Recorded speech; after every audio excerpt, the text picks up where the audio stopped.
Hello everyone, welcome to my YouTube channel target beard. So friends, आज हम बात करने वाले हैं कंटेम्प्ररी इंडिया एंड एजुकेशन का एक और topic, national policy of education 1986। इससे पहले 68 की पॉलिसी हम ऑलरेडी पढ़ चुके हैं, वो वीडियो लाइव है चैनल पे, आप जाके देख सकते हैं। आज हम 1986 की नेशनल पॉलिसी ऑफ एजुकेशन को डिटेल में डिस्कस करेंगे। तो आइए जल्दी से स्टार्ट करते हैं। Let's start. National Policy of Education 1986. As the national development programs keeps on changing, therefore education also needs continuous change.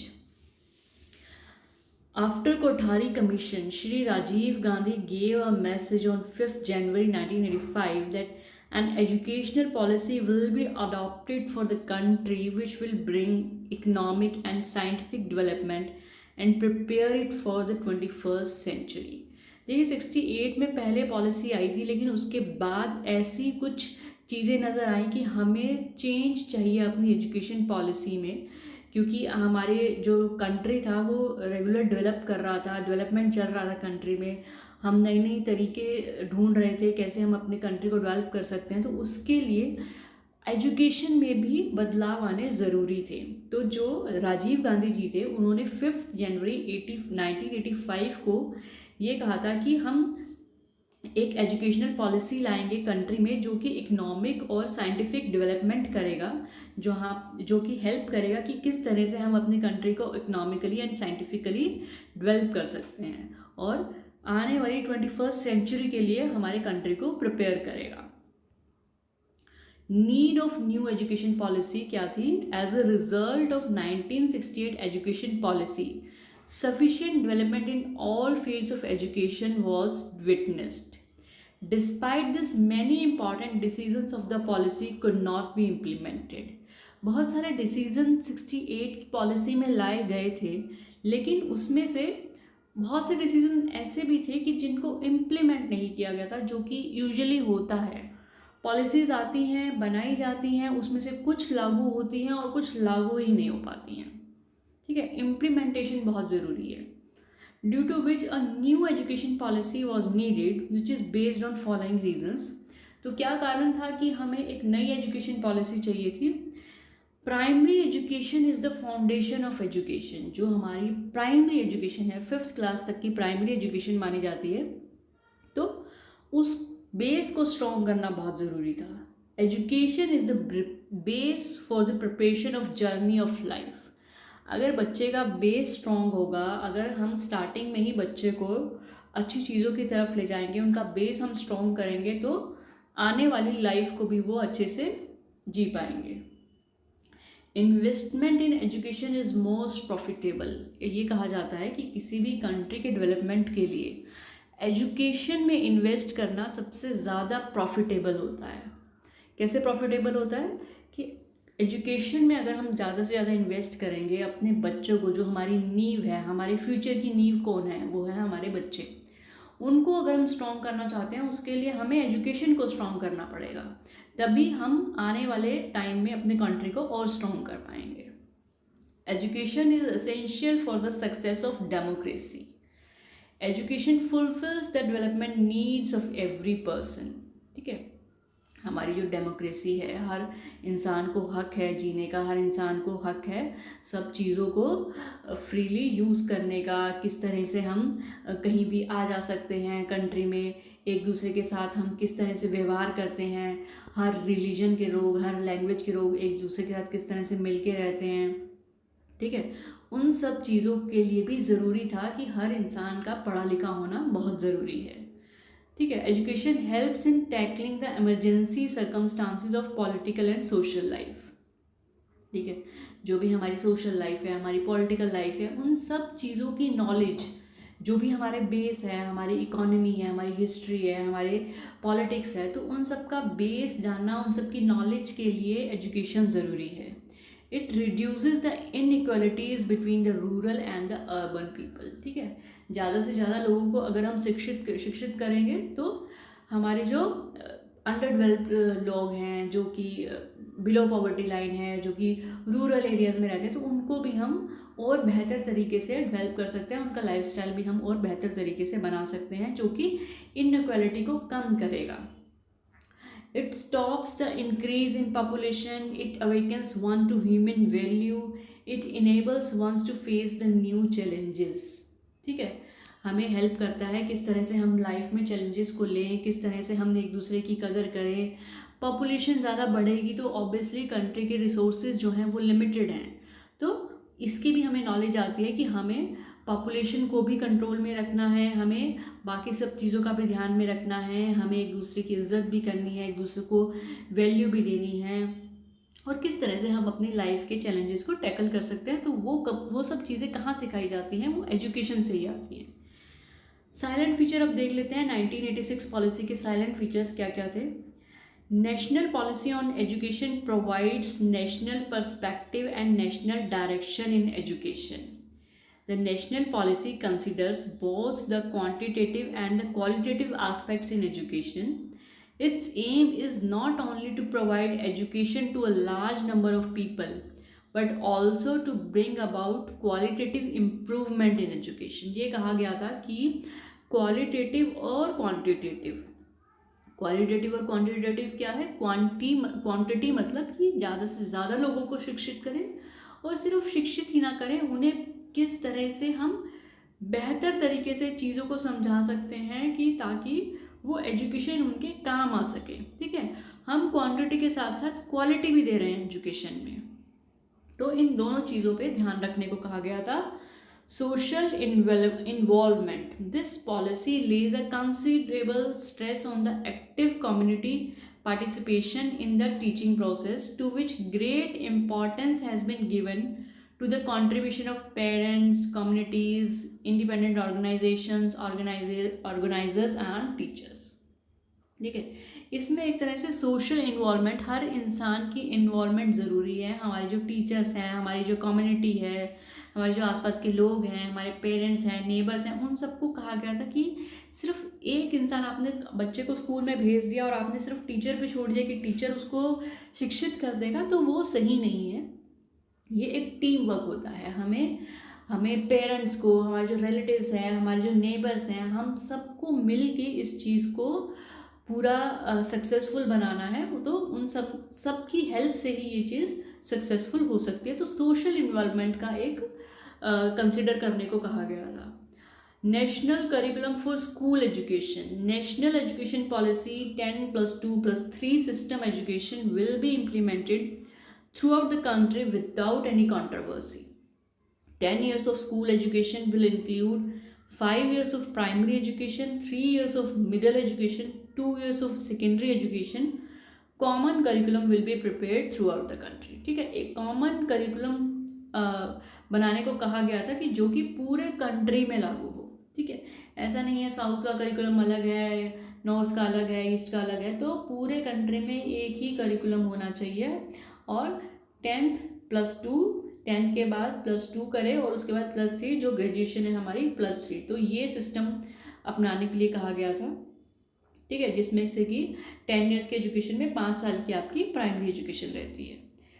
ठीक है, for common curriculum appropriate text books and study material will be prepared. This would help in any student who is migrating to some other state, he will not be faced with any problem. ठीक है, national curriculum बनाने का एक ये भी सुझाव था कि अगर आप इस तरह से एक सिंगल करिकुलम बनाएंगे पूरे ऑल ओवर इंडिया में, तो उसके लिए आप कॉमन टेक्स्ट बुक्स बनाएंगे, क्योंकि करिकुलम सेम है तो टेक्स्ट बुक्स भी सेम रहेंगी। तो अगर कोई बच्चा नॉर्थ से साउथ में जाता है पढ़ने के लिए, तो उसको कोई भी प्रॉब्लम ना आए माइग्रेट होने में, वो सेम टेक्स्ट बुक्स को यूज़ कर सके, सेम टेक्स्ट बुक को पढ़ सके जो कि वो ऑलरेडी पढ़ रहा था। तो इससे बच्चे को चीज़ों को अडाप्ट करने में आसानी होती है।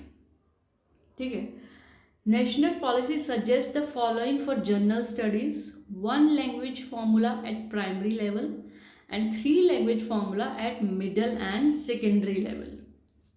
ठीक है, 1 लैंग्वेज फॉर्मूला बोला गया था कि प्राइमरी लेवल पे सिर्फ 1 लैंग्वेज फॉर्मूला हो, और 3 language formula eight middle and the secondary level. 3 language formula क्या है कि 3 लैंग्वेज सिखाने को बोला गया था, one language formula primary level तक तो आप सिर्फ सिंगल एक लैंग्वेज पर ही जोर देंगे, लेकिन उसके बाद जब मिडल और आपका सेकेंडरी लेवल आ जाएगा उसमें हम 3 लैंग्वेज इंक्लूड करते हैं, आपकी हिंदी, इंग्लिश और एक कोई रीजनल या फॉरेन लैंग्वेज को हम इंक्लूड करते हैं। Mathematics, environmental studies which includes both science and social science, SUPW and pre vocational courses जो आपके होते हैं, arts, health and physical education, history, constitutional, ये सब कुछ सब्जेक्ट दिए गए थे कि ये सब पढ़ाना करिकुलम में ऐड करना ज़रूरी है इन सब सब्जेक्ट्स का। एजुकेशन फॉर इक्वालिटी, देखिए ये जो क्वेश्चन है आपका 1986 की पॉलिसी है या 68 की पॉलिसी है, ये जो पॉलिसीज़ है इनमें से कोई ना कोई क्वेश्चन ज़रूर आता है और 16 मार्क्स में आता है। और अगर 16 मार्क में आता है तो आपको डिटेल में लिखना है। मैं हमेशा ये बोलती हूँ बच्चों की आप बेसिक एक चीज़ याद कर लो, डेफिनेशन याद कर लो, उसके बाद की पॉइंट्स याद कर लो, ठीक है। अगर कोई फेमस हमारे एजुकेशनिस्ट हैं, साइंटिस्ट हैं, उनके आप कोट्स याद कर लो 2-3, उनको आप हाईलाइट करके लिखाओ। बाकी मेन डेफिनेशंस अगर आप याद रखोगे ना, क्योंकि पूरा word to word, line to line आपको रटने की ज़रूरत नहीं है, वो पॉसिबल भी नहीं है और करने की ज़रूरत भी नहीं है। आप सिर्फ जो मेन की पॉइंट्स हैं उनको याद रखें, उनको आप समझ लें कि उसके अंदर आपको क्या लिखना है, उसका मतलब क्या है, और उसके बाद आप उसको अपने आप बना के लिख सकते हैं।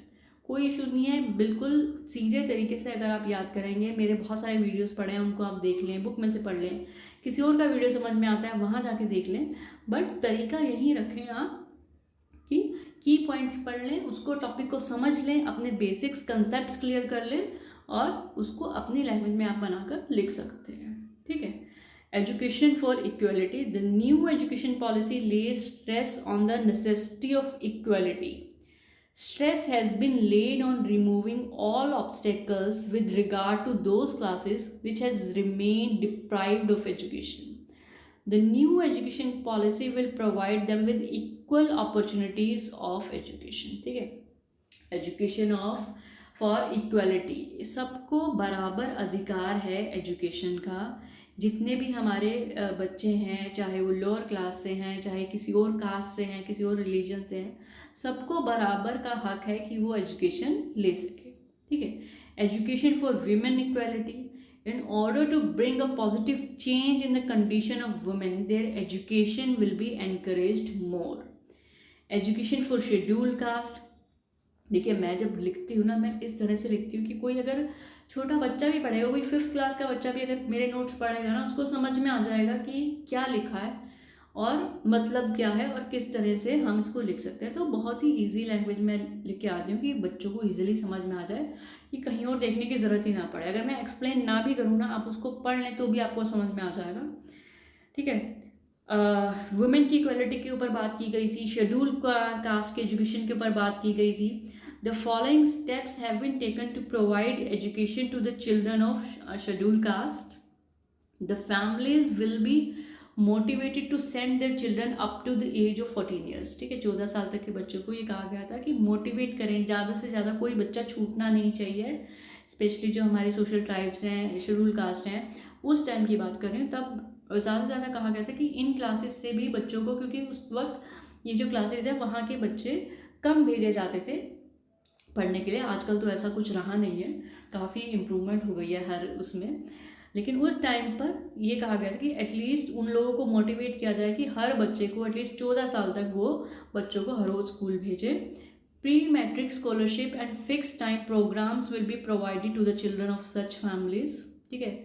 उन फैमिलीज़ को, उन तरह के लोगों को स्कॉलरशिप के लिए भी फैसिलिटी दी गई थी, ठीक है। Special arrangement will be made for providing informal education to school drop out children. Special arrangement किए गए थे कि अगर कोई बच्चे ड्रॉप आउट कर गए हैं किसी भी कारण से, कि फ़ीस नहीं भर सकते या कोई भी घर में प्रॉब्लम है जिस वजह से बच्चे छोड़ के चले जाते हैं बीच में ही सेशन को, तो उन बच्चों को दोबारा बुलाया गया था। स्पेशल प्रोग्राम निकाले गए थे कि वो अपनी स्टडीज़ को कंप्लीट कर सकें। The teachers will be selected from among these caste. Teachers भी उन्हीं की कास्ट में से, उन्हीं के ट्राइब में से लेकर के आए थे ताकि वो बेहतर उन तरह के लोगों के प्रॉब्लम्स को समझ सकें। Education for scheduled tribes, Priority to opening of schools, priority should be given to the opening of schools in tribal areas. Tribal areas में ऐसा बोला जाता था कि बच्चों को नहीं भेजा जाता था, तो वहीं पर इस तरह के स्कूल खोले जाएं ताकि बच्चों को वहाँ पे वो भेज सकें, ठीक है। Development of special instructional material, teachers for the children of scheduled tribes will also be selected from among them, ठीक है। उन्हीं के एरिया से टीचर को चुना जाता था, उन्हीं के एरिया से हम इस तरह का इंस्ट्रक्शनल मटेरियल लेकर आते थे ताकि बेहतर कनेक्ट हो सके उस तरह के बच्चों के साथ और उनको बेहतर समझाया जा सके। Education for minorities, in the field of education more efforts will be made to provide equality to the minorities. As per the Constitution of India, schools will be open for them and it will be ensured that their language, culture and rights will be protected, ठीक है। जो भी हमारे minority classes थी उनके लिए बोला गया था कि माइनॉरिटी का मतलब क्या है कि जो भी ये आपके SC ST कैटेगरी में भी आ जाते हैं या कोई बहुत ही गरीब परिवार से है, तो वो जो लोग हैं उनको बोला गया था कि कोई ऐसे कल्चर से है या कोई ऐसे उनका लैंग्वेज डिफरेंट है, तो इस तरह से उनको पढ़ाया जाए, इस तरह के स्कूल खोले जाएं कि किसी भी तरह की उनको प्रॉब्लम ना आए, ना कि उनके लैंग्वेज में, ना कि उनके कल्चर में। हर तरह से उनको उनके ही लैंग्वेज में, उनके ही कल्चर में उनको इस तरह से चीज़ों को समझाया जाए कि कहीं पर भी उनको समझने में प्रॉब्लम ना आए। Education for handicapped, new education policy lays emphasis on the physical and mental development of the handicapped children, ठीक है। ये सब जो मेन पॉइंट्स हैं, माइनॉरिटीज़ हो गए, आपके हैंडीकैप बच्चे हो गए, और जो हमारे SC ST हो गए, जो भी हमारे वुमेंस हो गई, तो उन सब के लिए स्पेशल प्रोग्राम चलाए जाए, स्पेशल इस तरह का इंस्ट्रक्शन मटेरियल लिया जाए कि कोई भी, कहने का मतलब था कि कोई भी बच्चा छूटना नहीं चाहिए किसी भी कारण से, चाहे वो किसी भी रिलीजन का हो, किसी भी माइनॉरिटी का हो, किसी भी लैंग्वेज का हो, चाहे उसके पास पैसे देने, फीस भरने के पैसे हैं या नहीं हैं, एटलीस्ट 14 साल तक हर बच्चा पढ़ाई पूरा करे, ऐसा 1986 की पॉलिसी में कहा गया था। Special schools will be opened for such children. Special provisions will be made to provide professional training to such children. Compulsory training programs will be organized for the teachers, ठीक है। ये कुछ स्पेशल हर तरह से इस तरह की चीज़ें खोली गई थी कि हम हर बच्चे को शिक्षित कर सकें। अडल्ट एजुकेशन के ऊपर भी बात की गई थी। New education policy 1986 recognise the national and cultural importance of adult education. Continuing education centre should be set up in the villages, ठीक है। विलेजेस में कुछ ऐसे स्कूल्स खोले गए थे, कुछ ऐसे सेंटर्स खोले गए थे कि जो कुछ अडल्ट है, जो किसी वजह से अपनी पढ़ाई पूरी नहीं कर पाए, उनको भी हम शिक्षित कर सकें। Encouragement by the mill honours for the promotion of education among there employees, जो वर्कर्स हैं जो कि नहीं पढ़ पाए किसी कारण से, तो वहाँ के भी जो ऑनर्स हैं उनको बोला गया था कि वो एनकरेज करें अपने एम्प्लॉयज़ को कि वो अपनी एजुकेशन पूरी करें। Setting up of post-graduate educational institutions, arranging for books, libraries and reading rooms, organizing distance education programs। देखिए, मैं भी आपके लिए ना की पॉइंट्स लेकर आती हूँ कि ये आपकी पॉलिसी के की पॉइंट्स हैं, ठीक है। इन की पॉइंट्स को आपको याद रखना भी आसान होता है, क्योंकि अगर आप 4, 5, 6 पन्नों का पेज भर देंगे तो आपको समझ में नहीं आएगा कि उसमें क्या लिखना है क्या नहीं लिखना। तो की पॉइंट्स अगर आपको याद रहेंगे ना, तो ईजिली आप उनको थोड़ा थोड़ा एलेबोरेट करके लिख देंगे, तो ईजिली 5-6 पेजेस आपके भर जाएंगे। बट यहाँ पर मैंने आपके लिए जो की पॉइंट्स हैं जिनको आपको याद रखना है, स्पेशली मैंने वही पॉइंट्स निकाल के यहाँ पर लिखे हैं, ठीक है। वोकेशनलाइजेशन इन एजुकेशन, वोकेशनलाइजेशन पे बहुत जोर डाला गया था। Most of the students leave studies after secondary education and students passing out with traditional curriculum are of no use from vocational point of view। एक और हमारे कंट्री के सामने समस्या थी, और वो कहीं ना कहीं मुझे लगता है आज भी है, कि हमारे जो एजुकेशन है, जब हम बच्चे जॉब्स के लिए जाते हैं, तो जो हमारा बेसिक करिकुलम है, बच्चे ने 12th कर लिया, उसके बाद BA BSc भी कर लिया, लेकिन वो हमारा बेसिक करिकुलम ऐसा है कि जॉब में जाके बच्चे को पता ही नहीं कि वहाँ पे क्या करना है, किस तरह की जॉब में जाना है, कहाँ से जॉब मिलेगी। तो एक जो स्किल रहता है हाथ में, जो एक प्रोफेशनल स्किल होना चाहिए, वो कहीं ना कहीं लैक कर रहा था। तो उस टाइम पे ये बात उठाई गई थी कि वोकेशनलाइजेशन नहीं है एजुकेशन में। मोस्टली जो 12th के बाद बच्चे हैं वो छोड़ जाते हैं, और 12th तक एजुकेशन लेने के बाद वो एक तरह से किसी यूज़ की नहीं है, ना तो उनको कोई जॉब मिलेगी, ना तो उनके हाथ में कोई स्किल है। तो वोकेशनल एजुकेशन तब से लाई गई थी कि कुछ बच्चों के हाथ में इस तरह के स्किल्स सिखाए जाएं कि वो उनको ईजिली जॉब मिल जाए। ठीक है, vocational education department will be set up for the students after 12th. Vocational institutions will be established. Diploma and degree courses will be started in polytechnics and universities. बहुत सारे polytechnic और universities में ऐसे programs लाए गए ताकि बच्चों को vocational education मिल सके। Work experience. Work experience means working in a school, house, office, field or factory for production work. The establishment of relation between the two will yield the following merits. ठीक है, बच्चों को कुछ work experience भी होना चाहिए। जैसे आजकल जो हमारी बीटेक होती है या दूसरे प्रोग्राम्स होते हैं, उसमें कुछ इस तरह के भी प्रोग्राम बीच में कुछ रखे जाते हैं कि बच्चों को कोई वर्क एक्सपीरियंस भी होना चाहिए। ठीक है, ऑन द जॉब ट्रेनिंग भी बोलते हैं हम, जैसे कि जाके बच्चे कहीं ना कहीं थोड़ा सा वर्क एक्सपीरियंस ले सके ताकि उनको एटलीस्ट आइडिया हो कि किस तरह से काम किया जाता है एक्चुअल कंपनीज में। ठीक है, relation will be establish between the education and the production. आपकी एजुकेशन जो आप ले रहे हो उसको एक्चुअली आप यूज़ कैसे कर सकते हो, उसको प्रोडक्टिव कैसे बना सकते हो। It will help the youth to get employment. Essence and role of education. हमारा जो एजुकेशन है उसका एसेंस क्या है, उसका रोल क्या है। Education should be for all, सबके लिए एजुकेशन है। To make every individual culture, development of man power, a unique investment. ठीक है, ये सारे हम ऑलरेडी डिस्कस कर चुके हैं। एक यूनिक इन्वेस्टमेंट है, एक मैन पावर, हमारे कंट्री का एक अच्छा मैन पावर, एक रिच मैन पावर बनाने के लिए एजुकेशन बहुत ज़रूरी है। कल्चर, हमारी कंट्री का जो कल्चर है उसको एनरिच करने के लिए, उसको संजो के रखने के लिए एजुकेशन बहुत ज़रूरी है। Reorganisation of education at different stages, national policy related to education and child care. Early child care and education will be implemented for proper management of pre primary education and day care centres will be set up. अभी क्या बोला गया था कि कुछ जगहों पर जो कि हमारे प्री प्राइमरी लेवल है वहाँ पर भी ध्यान देने की ज़रूरत है। ठीक है, जो हमारे छोटे बच्चे हैं जो स्कूल में, फॉर्मल स्कूल में जाने से पहले डे केयर सेंटर्स खोले जाएं, कुछ प्री स्कूल्स खोले जाएं, कुछ इस तरह के सेंटर्स खोले जाएं जहाँ पर बच्चों को प्री प्राइमरी एजुकेशन दी जाए।